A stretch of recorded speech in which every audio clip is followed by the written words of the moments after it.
إن الحمد لله نحمده ونستعينه ونستغفره ونعوذ بالله من شرور أنفسنا وسيئات أعمالنا من يهده الله فلا مضل له ومن يضلل فلا هادي له وأشهد أن لا إله إلا الله وحده لا شريك له وأشهد أن محمدا عبده ورسوله أما بعد فإن خير الحديث كتاب الله وخير الهدي هدي محمد صلى الله عليه وسلم وشر الأمور محدثاتها وكل محدثة بدعة وكل بدعة ضلالة وكل ضلالة في النار. أعوذ بالله من الشيطان الرجيم. بسم الله الرحمن الرحيم. ظهر الفساد في البر والبحر بما كسبت أيدي الناس ليذيقهم بعض الذي عملوا لعلهم يرجعون. وقال عز من قائل فكلا أخذنا بذنبه فمنهم من أخذته الصيحة ومنهم أرسلنا عليه حاصبا ومنهم من خسفنا به الأرض ومنهم من أغرقنا وما ظلمهم الله ولكن كانوا أنفسهم يظلمون. برادر اسلام، دینی بلی بھائیوں، نوجوان دوستوں، احباب و بزرگوں، نوجوان ساتھیوں، عزیز بچوں، اللہ تبارک و تعالیٰ نے ہمیں اور آپ کو اس دنیا میں پیدا فرمایا، زندگی کو گزارنے کے لیے اسباب اور وسائل فراہم فرمائے. جینے کا طریقہ سلیقہ کیا ہوگا اس کے لیے اللہ تبارک و تعالیٰ نے کتابیں نازل فرمائی. انبیاء اور رسول علیہ الصلوۃ والسلام کا نہایت ہی عظیم الشان اور ذری سلسلہ جاری فرمایا، اور یہ سلسلہ حضرت نوح علیہ الصلوۃ والسلام سے لے کر آخری نبی محمد رسول اللہ صلی اللہ علیہ وسلم تک جاری رہا.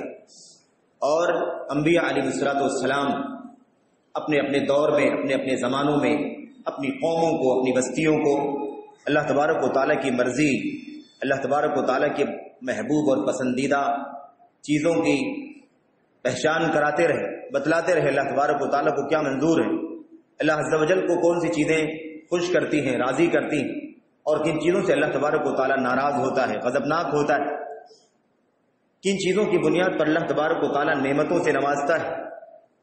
اللہ تبارک و تعالیٰ اپنے احسانات اور اپنی نوازشات فرماتا ہے، اور کن کاموں اور کن چیزوں کی وجہ سے اللہ تبارک و تعالیٰ کا غضب، اللہ کا غصہ، اللہ تبارک و تعالیٰ کی ناراضگی کی مار پڑتی.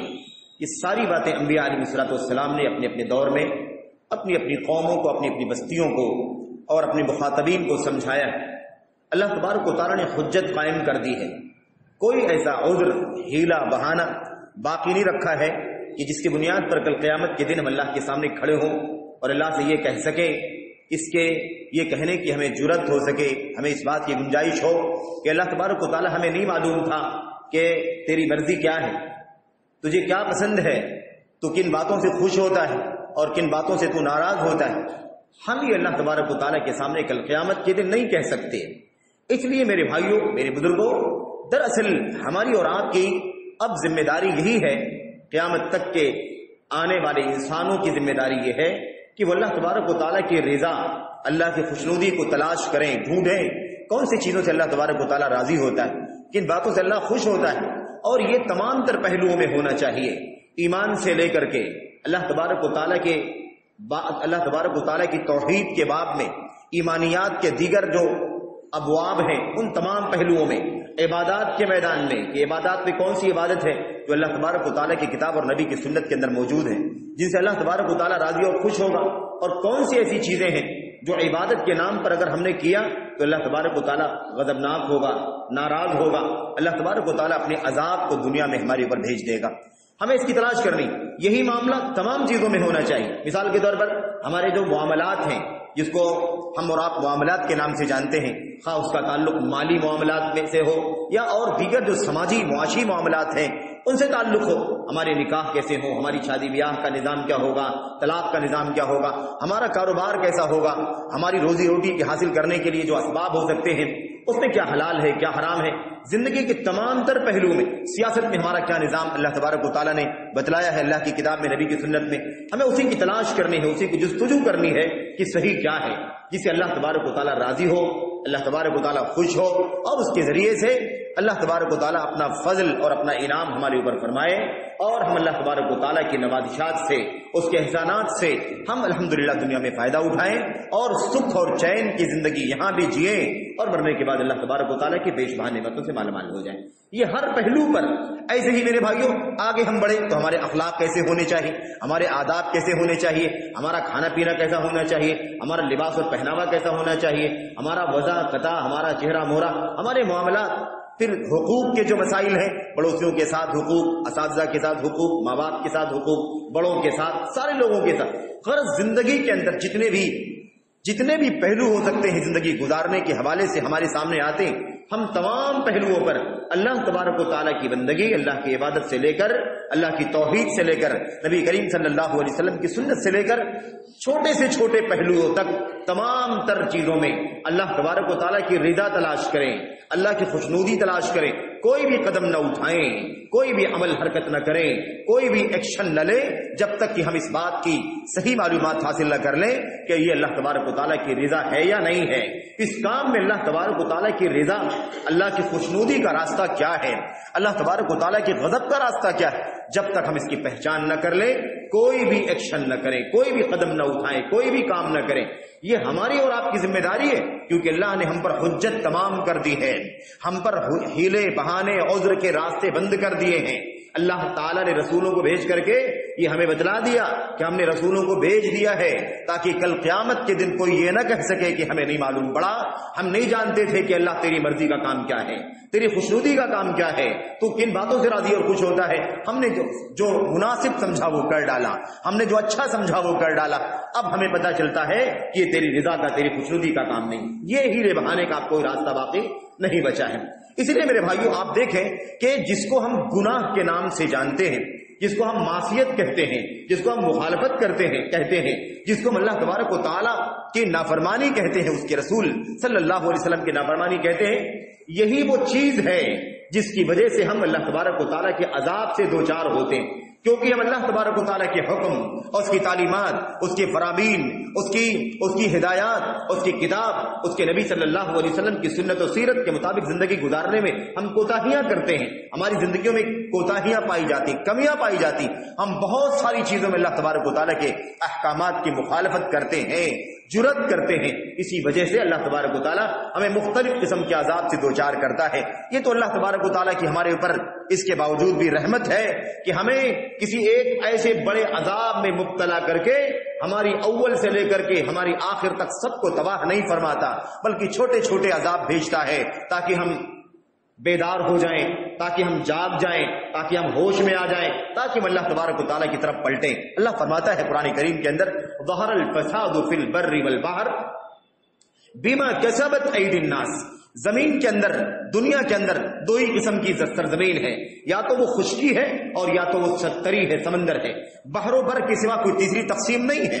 یہ دونوں تقسیم اللہ تبارک و تعالیٰ عموم ثابت کرنے کے لیے اللہ فرماتا ہے بحر و بر میں، یعنی زمین کی خشکی میں، زمین کی تری میں جو فساد رونما ہوتا ہے، جو بےحیاں، برائیاں، بدعملیاں، گناہ کے کام، شرک، بدعات، خرافات اور دیگر تمام قسم کی جو مخالفتیں ظاہر ہوتی ہیں، اللہ تبارک تعالیٰ کیا فرماتا ہے بیما کسبت ایدی الناس، یہی وہ سبب ہے جس کی وجہ سے اللہ تبارک و تعالیٰ اس دنیا کے اندر عذاب بھیجتا ہے۔ تو لوگوں کے کرتوت کی وجہ سے، ہماری اور آپ کی کارکردگی کی وجہ سے آج ہم دنیا کے اندر دیکھتے ہیں، اپنے شہر میں دیکھیں، اپنے وطن میں دیکھیں، اپنے گاؤں بستی میں دیکھیں، اپنے پاس پڑوس میں دیکھیں، اور سب سے پہلے انسان اپنے نفس میں دیکھے، اپنے گھر میں دیکھے، اپنے اقارب کے درمیان دیکھے، کہاں کہاں کیسے کیسے گناہ پائے جاتے ہیں، کیسی کیسی مخالفت پائی جاتی۔ تو لوگوں کے اپنے جو کرتوت ہیں، انہی گندے کرتوت کی وجہ سے، انہیں کالے کرتوت کی وجہ سے، ہماری بدعملیوں کی وجہ سے، بدعقیدگیوں کی وجہ سے، بد اخلاقیوں کی وجہ سے، بد معاملگیوں کی وجہ سے اللہ تبارک و تعالیٰ کی طرف سے عذاب رونما ہوتا ہے۔ اللہ کی طرف سے تنبیہ کرنے کے لیے، ہم کو جگانے کے لیے، ہم کو بیدار کرنے کے لیے، ہم کو دوبارہ اللہ کی طرف پلٹانے کے لیے اللہ تبارک و تعالیٰ کی طرف سے چھوٹے چھوٹے عذاب آتے ہیں، کہیں زلزلہ آ جاتا ہے، کہیں طوفان آ جاتا ہے، کہیں سیلاب آ جاتا ہے، کہیں بجلی چمکتی ہے لوگوں کی موت ہو جاتی ہے، کہیں ہائی ٹائیڈ آ جاتا ہے، کہیں سونامی آ جاتا ہے، کہیں آگ لگ جاتی ہے، بستیوں کی بستیاں جلا دی جاتی ہیں. یہ ساری چیزیں جو آتی ہیں کیوں آتی ہیں؟ تاکہ ہم پلٹے اللہ تبارک و تعالیٰ کی طرف. اللہ فرماتا ہے کہ ہم جو خشکی اور تری میں چھوٹی چھوٹی مصیبتیں اور آفتیں بھیجتے ہیں، اس کا مقصد کیا؟ اس کا مقصد یہی ہے لعلہم یرجعون، تاکہ یہ پلٹ جائیں اللہ تبارک و تعالیٰ کی طرف، پلٹیں اللہ تبارک و تعالیٰ کی دین کی طرف. آج جو امت کے اندر ذلت ہے، رسوائی ہے، پستی ہے، پسپائی ہے، ہمیں ہر طرف سے شکایت ہے میرے بھائیوں. ہمارے مال کو خطرہ ہے، ہماری جانوں کے خطرے ہیں، ہماری عزت و آبرو کے خطرات ہیں، ہمیں اپنے ملک میں، وطن میں، دنیا میں امن اور سکون نہیں ہے. ہم مختلف انداز سے جو پریشانی کا شکار ہیں، اس کا سبب صرف اور صرف یہ ہے کہ ہم نے اللہ تبارک و تعالیٰ کو ناراض کر دیا ہے. ہم نے گناہوں کے ذریعے سے اللہ کے عذاب کو دعوت دے دی ہے. آج ہمارے سماج کے اندر سود کا چلن ہے، ہمارے سماج کے اندر زناکاری بدکاری عام ہے، ہمارے سماج کے اندر، ہماری سوسائٹی کے اندر، ہمارے معاملات کے اندر حرام کی ملاوٹیں ہیں، ہمارے اندر دین سے دوریاں ہیں، ہمارے عقیدے میں فساد ہے، ہمارے عبادتوں کے اندر خلل موجود ہے. یہ سارے ایسے گناہ ہیں، اس کی وجہ سے اللہ تبارک و تعالی ہمیں مختلف قسم کے عذاب سے دوچار فرماتا ہے. اور دراصل جو عذاب آتے ہیں، جو مصیبتیں آتی ہیں، جو پریشانیاں آتی ہیں، آپ دیکھیں آج ہم سب شکوا کرتے ہیں پورے ملک کے اندر، وطن کے اندر، اور تقریباً پوری دنیا کے اندر کہ بڑی مندی ہے، بڑی کساد بازاری ہے، اور بڑی دولت کی اور معاش کی بڑی تکلیف ہے، کاروبار ٹھپ ہو رہے ہیں، بزنس کا کوئی راستہ نہیں ہے، اور سروس اور جو ملازمتیں ہیں وہ بھی کافی کم ہوتی جا رہی ہیں، بے روزگاری بڑھتی جا رہی ہے. یہ ساری باتیں ہم ضرور تبصرے کرتے ہیں، اور ان تبصروں میں ہم حکومتوں کو نام دیتے ہیں، کبھی فلاں کو نام دیتے ہیں، ہم کہتے ہیں کہ فلاں وجہ سے ایسی مندی آ گئی ہے، فلاں وجہ سے ایسی مندی آ گئی، ایسا ہو گیا. یہ ساری چیزیں ظاہری اسباب سے تعلق رکھتی ہیں، ان کا حقیقت سے اصل جو پہلو ہے اس سے کوئی تعلق نہیں ہے. یہ ساری چیزیں ہیں، اس میں کوئی شک نہیں ہے، لیکن سوال یہ پیدا ہوتا ہے کہ یہ حالات کیسے بن گئے، یہ حالات کیسے بن گئے، یہ جو تبدیلیاں پیدا ہو گئی، تبدیلیاں کیوں پیدا ہوئی ہیں؟ اس کی وجہ صرف اور صرف یہ ہے کہ ہم نے اللہ تبارک و تعالیٰ کو ناراض کر لیا ہے، ہم نے گناہ کے کام کیے ہیں، ہم نے اللہ تبارک و تعالیٰ کو غضبناک کیا ہے، اس کے دین اور اس کی شریعت کی مخالفت کی ہے. اس کی وجہ سے اللہ تبارک و تعالیٰ نے ہمیں دوبارہ بیدار کرنے اور اللہ کی طرف پلٹانے کے لیے اللہ تعالیٰ نے ہمارے اوپر ایسے حالات پیدا کر دیے ہیں تاکہ اب تو چوکنا ہو جائیں، تاکہ پلٹے. اسی بات کو اللہ تبارک و تعالیٰ فرماتا ہے، یہ جو چھوٹے چھوٹے عذاب آتے ہیں، چھوٹی چھوٹی مصیبتیں اور پریشانیاں آتی ہیں، اس کا مقصد کیا ہے؟ لِيُذِيقَهُمْ بَعْضَ الَّذِي عَمِلُوا، تاکہ اللہ تبارک و تعالی ہمیں اپنے کالے کرتوتوں کی تھوڑی بہت سزا دے دے، تاکہ تھوڑا بہت مزہ چکھا دے. لَعَلَّهُمْ يَرْجِعُونَ، تاکہ ہم کیا ہو جائیں؟ پلٹ جائیں اللہ تبارک و تعالی کی طرف، اور واپس آ جائیں اللہ کے دین کی طرف.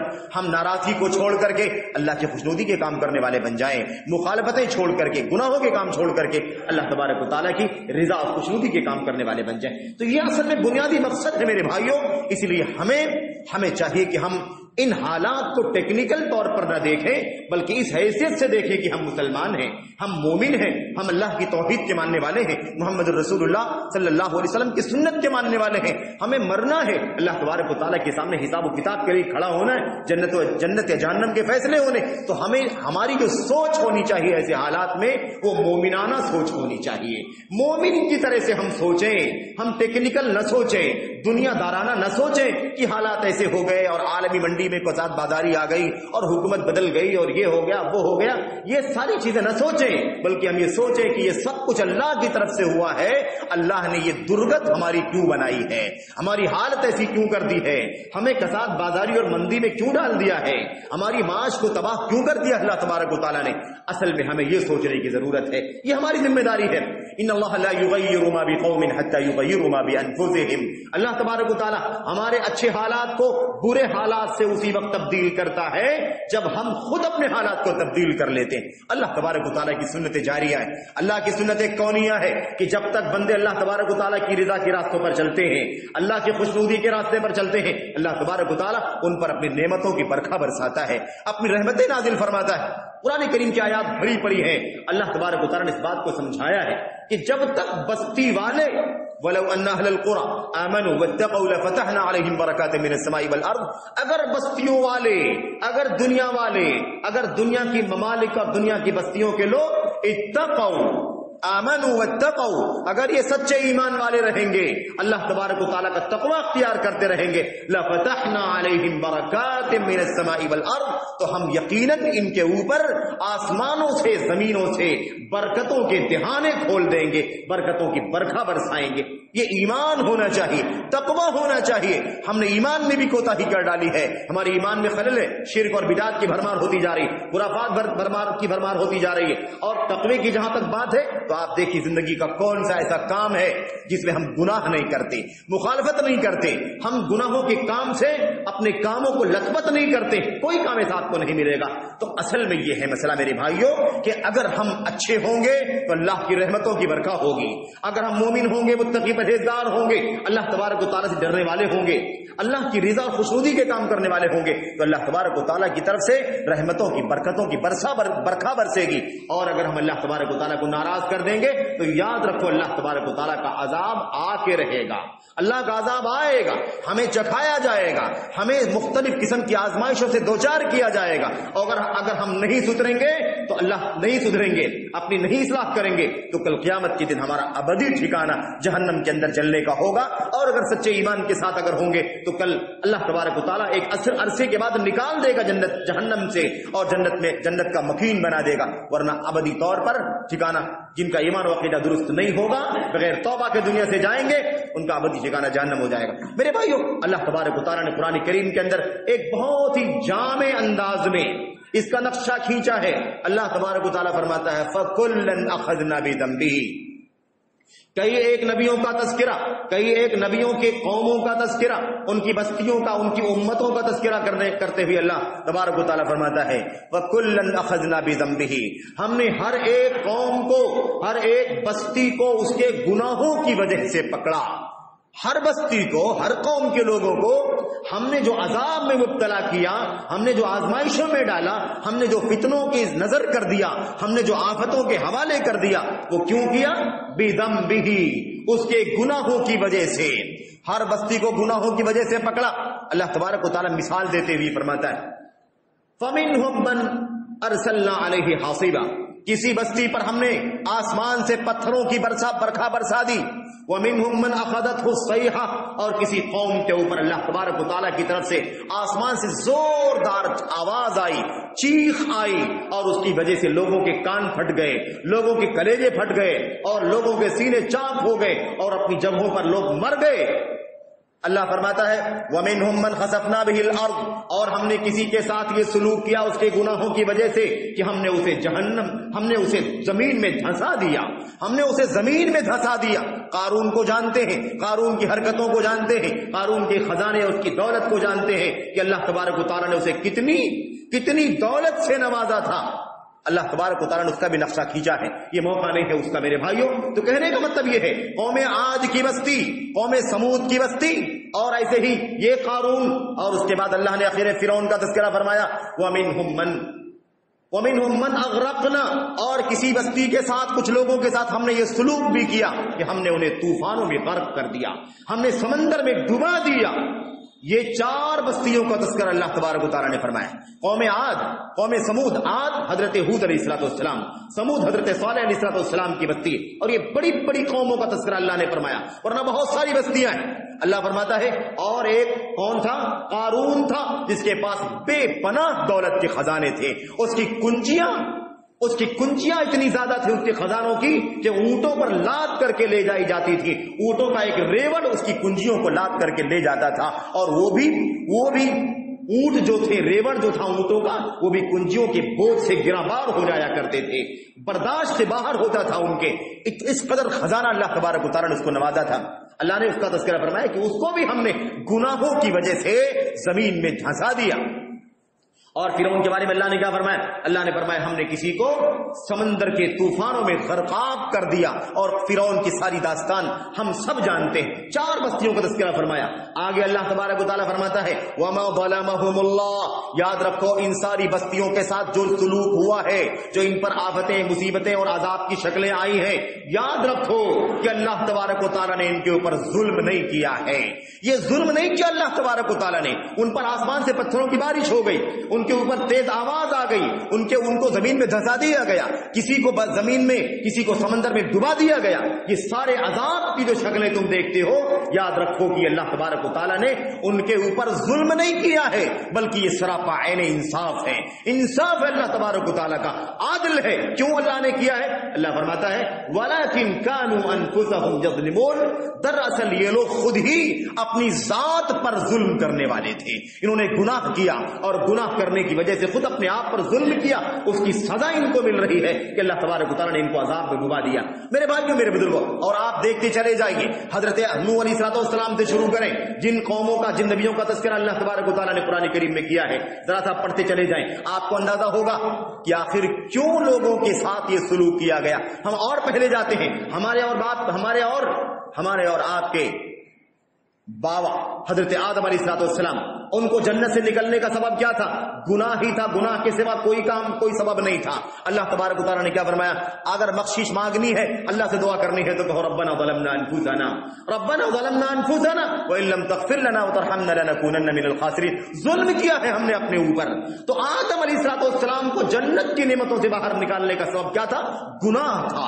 گناہ کی وجہ سے وہ زمین پر پھینک دیے گئے. شیطان لعین کو راد درگاہ کیوں کیا گیا؟ گناہوں کی وجہ سے.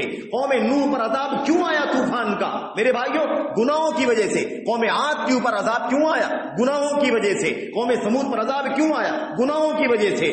بنی اسرائیل پر, اور بہت بڑی تعداد ہے بنی اسرائیل کی قوم اور ان کے انبیاء علیہ السلام کے, ان سارے انبیاء علیہ السلام کی قوموں پر جو عذاب اللہ تبارک و تعالیٰ کی طرف سے آیا, خصوصیت کے ساتھ حضرت موسیٰ علیہ السلام کی بستی اور بنی اسرائیل کی تاریخ تفصیل سے اللہ نے بیان فرمائی. ان کے اوپر جو عذاب آیا, یہ عذاب کیوں آیا تھا اللہ تبارک و تعالیٰ کی طرف سے؟ ان کے گناہوں کی وجہ سے. اور یہ سلسلہ چلتا رہا. اخیر میں حضرت محمد رسول اللہ صلی اللہ علیہ وسلم تشریف لائے.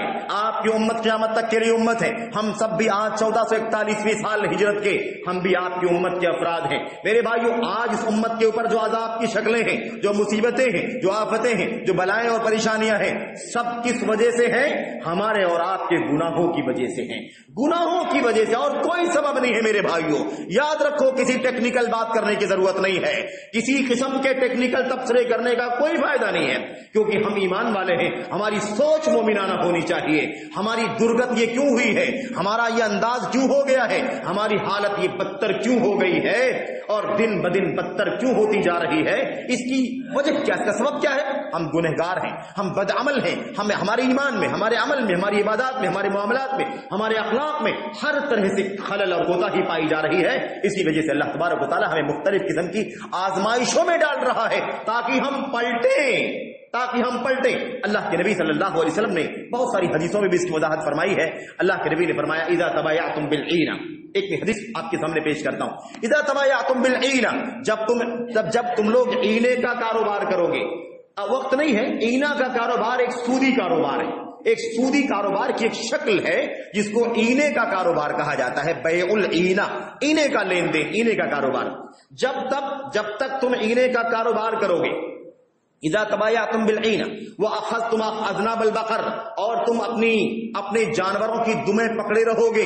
یعنی کھیتی باڑی کی طرف اشارہ کیا کہ لوگ اپنی جانوروں کے پالنے پوسنے میں ہمیشہ ان کے پیچھے لگے رہتے. ریوڑ کے ریوڑ ان کے پاس ہوتے ہیں, اسی مال کو بچانے, سجانے, سنوارنے, بنانے میں لگے رہتے, یعنی اس کی دم کے پیچھے لگے رہتے. وَرَضِيتُمْ بِالزَّرْعِ, اور اپنی کھیتی باڑی سے میں مگن رہو گے. جب تم سودی کاروبار کرو گے, جب تم اپنی گایوں کی دمیں پکڑے رہو گے, جب تم کھیتی باڑی میں مگن رہو گے, خوش رہو گے اسی سے. وَتَرَكْتُمُ الْجِهَادَ, اور جہاد چھوڑ دو گے. جہاد کا مطلب مار دھاڑ نہیں ہے, جہاد کی شروعات اپنے نفس سے ہوتی ہے. اللہ کے نبی محمد رسول اللہ صلی اللہ علیہ وسلم نے فرمایا افضل الجہاد, سب سے زیادہ فضیلت والا جہاد یہ ہے ان تجاہد نفسک فی ذات اللہ فی جنب اللہ, کہ تم اللہ تبارک و تعالیٰ کے دین کے حوالے سے, اللہ کی توحید, نبی کی سنت کے حوالے سے, اللہ کی عبادات کے حوالے سے, دین کے حلال و حرام کی پابندی کے حوالے سے تم اپنے نفس سے جہاد کرو. یہ سب سے بڑا جہاد ہے. حرام کی طرف طبیعت جاتی ہے, اپنے آپ کو روکو. نماز سے دور جاتی ہے, کنٹرول میں لاؤ. سود کھانا چاہتی ہے, کنٹرول میں لاؤ. لوٹ کھسوٹ کرنا چاہتی ہے, کنٹرول میں رکھو. تو سب سے افضل جہاد کون سا ہے؟ اللہ تبارک و تعالیٰ کے دین اور توحید کے اعتبار سے اور شریعت کے اعتبار سے انسان اپنی ذات ذات سے جہاد کرے، اپنے نفس سے جہاد کرے، یہ سب سے افضل جہاد ہے میرے بھائیوں۔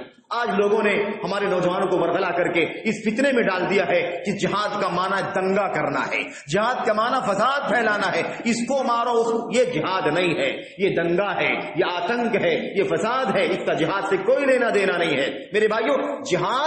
جہاد ظلم کے لیے نہیں آیا ہے، جہاد عدل و انصاف کے لیے آیا ہے، جہاد ستھرائی کے لیے آیا ہے، جہاد کو بدنام کر دیا گیا۔ بہرحال اللہ کے نبی نے فرمایا اور تم جہاد چھوڑ دو گے، 4 کام کا نام لیا نا، 4 کاموں کے نام لیا، سودی کاروبار کرو گے، کھیتی باڑی میں مست و مگن رہو گے، اپنی جانوروں کی دموں کو پکڑے انہی کے پیچھے لگے رہو گے اور جہاد چھوڑ دو گے، سلط اللہ علیکم ذلن، اللہ تبارک و تعالیٰ تمہارے اوپر ذلت و رسوائی مسلط کر دے گا، تمہارے اوپر اللہ تبارک و تعالیٰ ذلت مسلط کر دے گا، رسوائی مسلط کر دے گا، بے عزت ہو کر کے زندگی گزارو گے، بے وقات ہو کر کے زندگی گزارو گے۔ لا ينزعه عنكم حتى ترجعوا الى دينكم، اور وہ ذلت وہ رسوائی اللہ تبارک و تعالیٰ تم سے اس وقت تک ختم نہیں کرے گا جب تک کہ تم پھر سے پلٹ کر کے اللہ تبارک و تعالیٰ کے دین کی طرف نہ آ جاؤ، جب تک وہ حرام نہیں چھوڑو گے، جب تک دنیا پرستی نہیں چھوڑو گے، جب تک تم گناہوں کے کام نہیں چھوڑو گے، یاد رکھو اللہ تبارک و تعالیٰ ذلت مسلط کیے رہے گا، ذلت نہیں ہٹے گی، نہیں ختم کرے گا اللہ تبارک و تعالیٰ جب تک کہ تم اللہ کے دین کی طرف پلٹ جاؤ۔ میرے بھائیوں میرے بزرگوں، بہت ہی واضح سی بات ہے، ہماری جو حالت ہے اس کی وجہ یہ ہے کہ ہم گنہگار ہیں، ہم بدعمل ہیں، بدعقیدہ ہیں، عبادات میں کوتاہی ہے، معاملات میں بہت ساری کوتاہیاں ہیں، خلل ہے، حرام کی ملاوٹیں، اسی وجہ سے اللہ تبارک و تعالیٰ نے یہ عذاب بھیجا ہے۔ اللہ کے نبی محمد رسول اللہ صلی اللہ علیہ وسلم فرماتے ہیں اذا ظہر الزنا والربا فی قوم فقد احلوا لانفسهم عذاب اللہ۔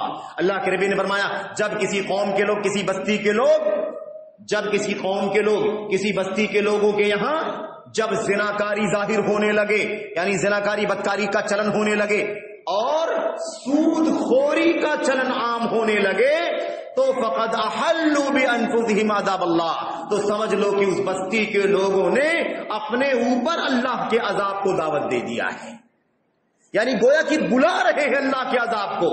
زناکاری عام ہوئی، سمجھ لو اللہ کے عذاب کو دعوت دے رہے، سود خوری عام ہوئی، سمجھ لو اللہ کے عذاب کو بلا رہے ہیں۔ یہ اللہ کے نبی علیہ الصلوۃ والسلام نے فرمایا۔ تو یہ گناہ کرنا دراصل اللہ کے عذاب کو دعوت دینا ہے، اللہ کے عذاب کو بلانا ہے، اپنے اوپر اللہ کے عذاب کو مسلط کرنا ہے، یہ بنیادی وجہ ہے میرے بھائیوں۔ تو یہ سب باتیں کرنا ان سب باتوں کا کوئی حاصل نہیں ہے کہ اس وجہ سے حالات ایسے ہو گئے اور کساد بازاری اور یہ مصیبتیں، یہ پریشانیاں، یہ ساری باتیں ہمارے کام کی نہیں۔ کام کی بات یہ ہے کہ مسلمان کی حیثیت سے سوچے، مومن کی سوچ سے سوچے، اور یہ سوچے کہ دنیا میں ایک ذرہ بھی اللہ کی مرضی کے بغیر نہیں ہوتا ہے۔ جو ہماری حالت ہے وہ کسی کے کرنے سے نہیں ہوئی ہے، اللہ نے ہمارے اوپر اس حالت کو بھیج دیا ہے۔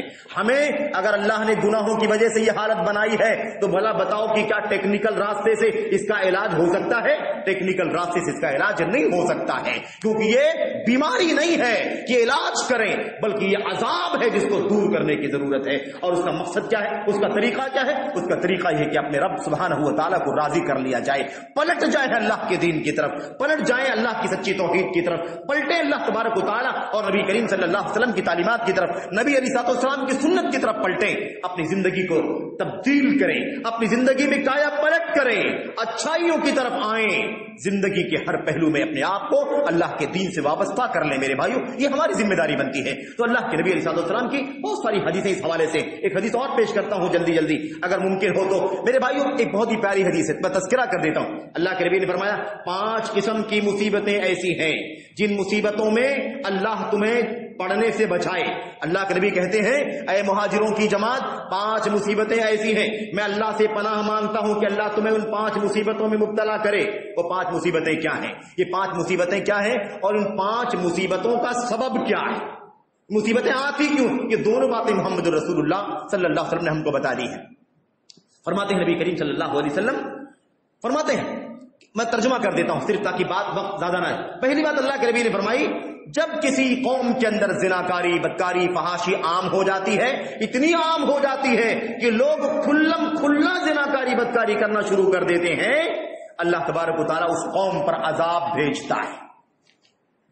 کیا بھیجتا ہے اللہ تبارک و تعالیٰ؟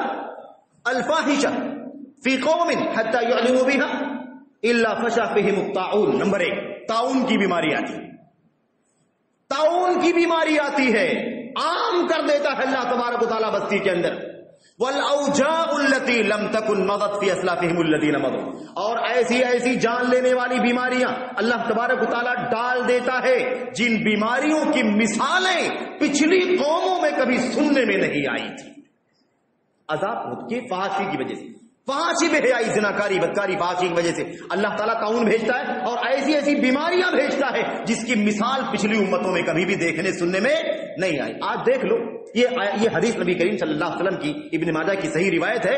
اللہ کے نبی علیہ السلام کا کھلا معجزہ ہے میرے بھائیو, کھلا معجزہ ہے, یہ کھلی نشانی ہے نبوت کی. اللہ کے نبی نے فرمایا تھا, اور آج دیکھ لو جن بستیوں کے اندر زناکاری بدکاری عام ہے, اور جتنا عام ہے, جتنے پرسنٹیج سے آباد, جتنی فیصد سے آباد ہے, اس کے اعتبار سے ان لوگوں کے یہاں ایسی بیماریاں جنم لے رہی ہیں جن بیماریوں کا نام کبھی ہمارے پرکھوں نے نہیں سنا تھا. ان بزرگوں میں کوئی اگر 50 سال 60 سال 70 سال 80 سال پہلے کا ہوگا تو وہ سب جانتے ہیں کسی نے آج سے 70 سال پہلے ایڈز کا نام نہیں سنا تھا. آج ایڈز کی بیماری عام ہوتی جا رہی ہے. دیکھ لو, لا علاج بیماری ہے, پریشان ہے اطباء, ماہرین میڈیکل سائنس کے, اس کا علاج نہیں پا رہے ہیں کہ اس جراثیم کو جو اللہ تبارک و تعالیٰ نے فحاشی اور بدکاری کی وجہ سے پیدا کر دیا ہے, اس کو مارنے کا کون سا علاج ہو سکتا ہے. یہ بیماری اللہ تبارک و تعالیٰ نے ڈال دی. دوسری بات, نمبر 1 تو فحاشی جو ہے, فحاشی بے حیائی, اس کے سبب کیا مصیبت آتی ہے؟ طاعون, پلیگ آتا ہے, اور ایسی جان لیوا بیماریاں جس کی مثال نہیں. نمبر 2 اللہ کے نبی نے فرمایا صلی اللہ علیہ وسلم نے, نمبر 2 اور جس قوم کے اندر, جس بستی کے اندر لوگ ناپ تول میں کمی کرتے ہیں, ڈانڈیاں مارتے ہیں, اور ناپ تول کا مطلب یہ نہیں کہ اب کوئی آدمی ترازو لگائے رہے اور ڈانڈیاں مارے, نہیں, اس کی اور شکلیں ہو سکتی ہیں. کاغذ میں خرد برد کر دیا جائے, رشوت اور سود دے کر کے ہیرا پھیری کر, سب اس کے اندر شامل ہے. یعنی جو لوگ بھی ناپ تول میں کمی کرتے ہیں, اللہ تبارک و تعالیٰ اس بستی کے اوپر 3 قسم کا عذاب بھیج دیتا ہے. بالسنین, قحط سالی آ جاتی, قحط سالی, پانی کی کمی ہو جاتی ہے. بالسنین وشدت المعونہ, اور کھانے پینے کی غذا جو ہوتی ہے نا, غذائی اشیاء, یہ کم ہو جاتی ہے, کمی ہو جاتی ہے, بھوکمری کا ماحول بن جاتا ہے. وجور السلطان علیہم, اور وقت کی حکومت اور بادشاہ کا ظلم مسلط ہو جاتا ہے. دیکھیے, ناپ تول میں کمی ایک گناہ, لیکن اس سے خون چوسا جاتا ہے نہ جانے کتنے لوگوں کا. اس لیے سزا اللہ نے کیا فرمائی؟ 3 سزائیں. قحط سالی آ جائے گی, کھانے پینے کی غذا میں قلت آ جائے گی, بھوکے مریں گے لوگ, اور وقت کی حکومت کے اوپر سے مار پڑے گی, وہ الگ سے ظلم آ جائے گا. نمبر 2 دوسرا گناہ ہے, اور اس گناہ کی سزا یہ. نمبر 3 اللہ کے نبی نے فرمایا, اور جو لوگ زکات نہیں دیں گے. آج مسلمان زکات نہیں دینا چاہتا, کیوں؟ بیلنس زیادہ کرنا چاہتا ہے, یہ بنا لے, یہ کر لے, زکات دینے سے اپنے آپ کو بچاتا ہے, 2.5% نہیں نکالنا چاہتا ہے. اس کی سزا کیا ملتی ہے؟ اللہ اکبر. اللہ کے نبی نے کیا فرمایا؟ اس گناہ کی سزا یہ ہوتی ہے کہ اللہ تبارک و تعالیٰ آسمان سے بارش کے قطرے روک لیتا ہے. اگر یہ جانور نہ ہوتے, یہ مویشی, یہ گائے بیل بھیڑ بکریاں اگر یہ نہ ہوتی, تو اللہ تبارک و تعالیٰ آسمان سے پانی کا ایک قطرہ بھی نہیں اتارتا. جو کچھ ان سارے زکات نہ دینے کے باوجود بھی, زکات روک لینے کے باوجود بھی, جو اللہ تعالیٰ بارش اتارتا ہے, برکھا برساتا ہے, یہ ان جانوروں کے لیے بارش اتارتا ہے, اور اس کی وجہ سے ہم بھی پانی پی پاتے ہیں, ہمیں بھی پینے کے لیے مل جاتا ہے. ورنہ ہمارا گناہ اتنا خطرناک ہے کہ اللہ تعالیٰ ہمیں پانی کے ایک قطرے سے محروم کر دے.